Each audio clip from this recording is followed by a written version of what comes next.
جو ہے 2018 کے الیکشن کا کرنا چاہوں گا کہ سپریم کورٹ نے ری کاؤنٹنگ کے آرڈر جاری کیے تھے، ٹھیک ہے، اور الیکشن کمیشن کو یہ کہا گیا تھا کہ آپ ری کاؤنٹنگ کر کے تو رپورٹ سپریم کورٹ میں جمع کروائیں، لیکن الیکشن کمیشن نے جب رپورٹ تیار کی تو اس میں آر او صاحب نے باقاعدہ لکھ کے دیا کہ جو ذوالفقار علی بھٹی ہیں ان کے ووٹ ٹیمپر کیے گئے ہیں،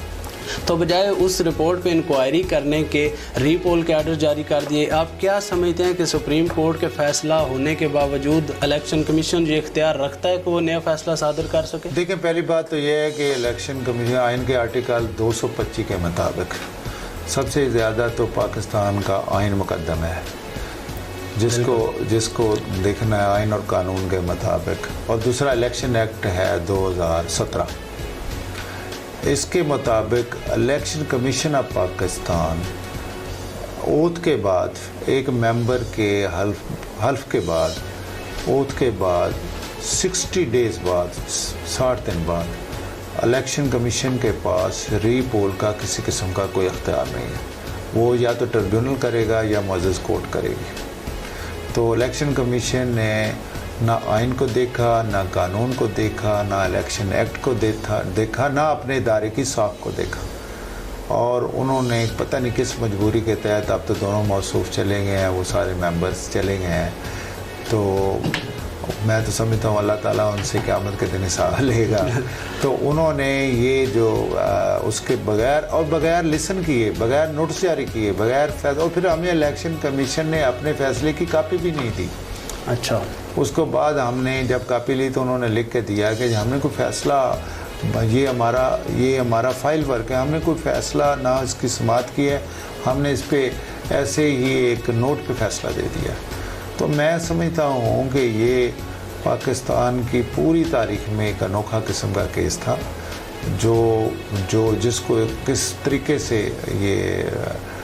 جو الیکشن کو پوسٹ الیکشن ریگنگ کی گئی، اور ایک سیٹ کا مسئلہ نہیں ہے، یہ ایک حلقے کا مسئلہ نہیں ہے، یہ ایک پورے ایک سسٹم کو ڈاؤٹ فل کرتا ہے۔ یہ تو بہت بڑی زیادتی کی گئی ہے، اس میں میری رائے بالکل کلیئر ہے، کیونکہ جب الیکشن کمیشن آف پاکستان نے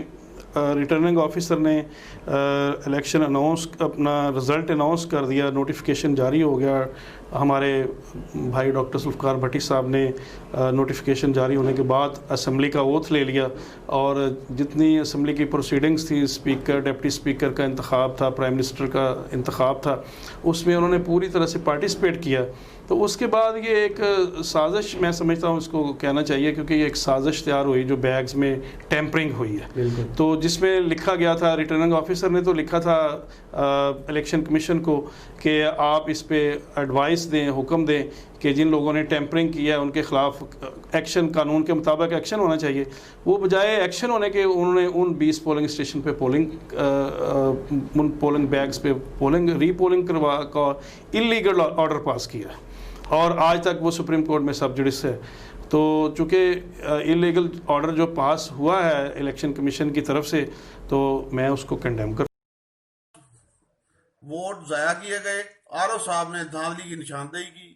جبکہ الیکشن کمیشن نے بغیر کسی قانون کے 20 پولنگ اسٹیشن پر دوبارہ الیکشن کا اعلان کر دیا۔ یہ جیتے ہوئے امیدوار ڈاکٹر ذوالفقار بھٹی کے ساتھ زیادتی ہے، مسلم لیگ نون کے ساتھ زیادتی ہے، ہمارے ساتھ زیادتی ہے۔ ہم انشاءاللہ اس کا ازالہ کریں گے، ہر فورم پہ لڑیں گے،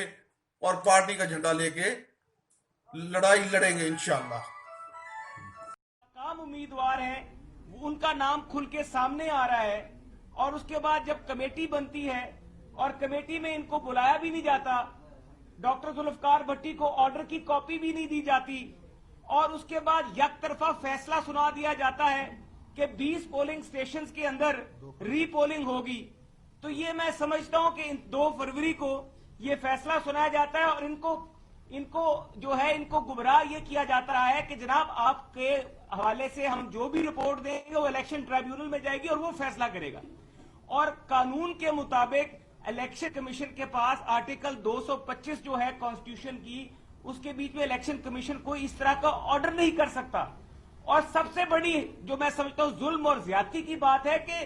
جو آرڈر الیکشن کمیشن نے کیا ہے وہ اس آرڈر کی کاپی بھی نہیں دی گئی۔